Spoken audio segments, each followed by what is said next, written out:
Yeah, sino ba excited? Sino ba excited sa album nilalabas si Skastakli? Siguro madami tayo dyan. Pero ako, isa ko sa pinaka-excited sa album ni Skastakli, kung ano yung magaganap, kung ano yung pasabog dyan. Kasi kay Flo G, di ba, may vinyl.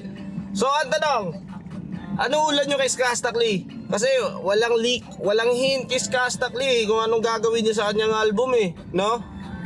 Tulad sa album ni Flo G, biglaan lang yun nilabas no?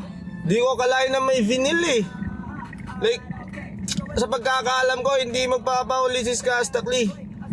Hindi yan magpapauli man. Meron din niyang gagawin na pambihira. Meron niyang gagawin na kakaiba. Hindi yan nagpapauli. Ano kaya wala akong maisip. Wala akong maisip.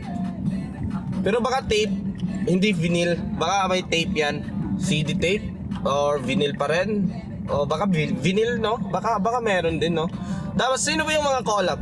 Sabi nila si Sika daw, may Bini daw na collab, madami. Yun sabi nila.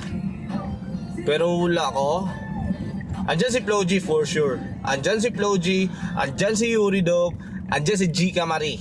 Okay, feeling ko lang kasi yan yung pinakadikit niya. Madami silang hit song na gawa. Yan, Yuri Dope, madaming hit song. Gika Marie, lagi na nakasama, madaming collab. Flo G, alam niyo na, Flo G, lalo na kay Flo G. Pero sa ibang artist, sino kaya? Baka si Sika ba? Parang ang labo kong si Sika. Pero may mga picture din na nagkasama sila. So baka si Sika din. Kasi pag nagpicture yung mga artist na yan, may posibleng ginagawa silang masama. May ginagawa yan. May mga balak yan, man. Oo. Kaya abangan na lang natin. And for sure, baka January lalabas si Skastakli. Baka pang New Year niya. Kasi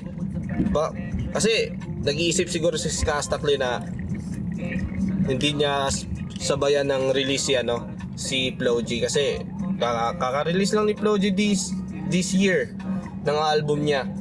And kay Yuri Dope, may palabas din si Yuri Dope. Excited din ako doon. Kasi ito kay Flo G, wala namin. Naumay na ako pa ulit-ulit sa album niya. Hindi naman naumay. Pero alam niyo na, gusto ko bago naman. Pero everyday, yung album ni Flo G, na sound trip ko talaga yan. Lalo na pag nagtatrabaho, lalo na nag-inventory, yan, sound trip ko yan. Album ni Flo G, sound trip ko na yan. Pero may iba kasi yung may iba-iba din May iba-iba na yung sound trip mo. Diba? Sa mga music video niya, ito sa music video ni Skastakli, sa mga recent na mga nilabas ni Skastakli na mga music video, medyo hindi magastos I mean, magastos siya pero medyo hindi nga magastos. Unlike sa Karma, sa Dance With You, yung mga ganun na mga vibe, magastos kasi yan yung bebe niya na nirelease, magastos din yun. Pero isang place lang kasi yun Pero ang pinaka-abangan ko talaga, yung hindi ako, yung MV na tulad ni Flo G, kasama si Eva Elfie, di ba? Ganon ka-solid na mga vibe ng mga MV, ganon ka-solid na type na MV. Doon ako pinaka-excited sa MV kasi I'm sure si Skastakli meron niyang tinatago na malupit sa MV. Pero sa tingin ko tapos na kasi dati hindi yan masyado nagla-live, hindi yan masyado nag-post sa social media niya, panay shared post lang yan, tapos hindi masyado active sa social media. Nakita ko lang dati. Sa ngayon sobrang active niya na sa IG.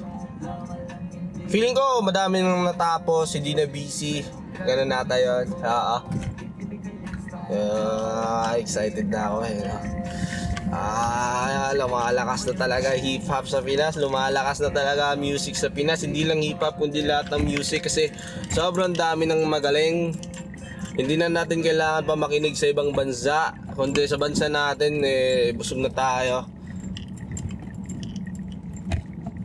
Kaya na mag-sold out ng ticket kahit Pinoy artist. Kasi dati pahirapan ang sold out palagi yung mga taga-ibang bansa. Pinagkaguluhan yung mga taga-ibang bansa. Pero ngayon, sariling artist natin, pinagkaguluhan na like, wow, ang ganda nun man.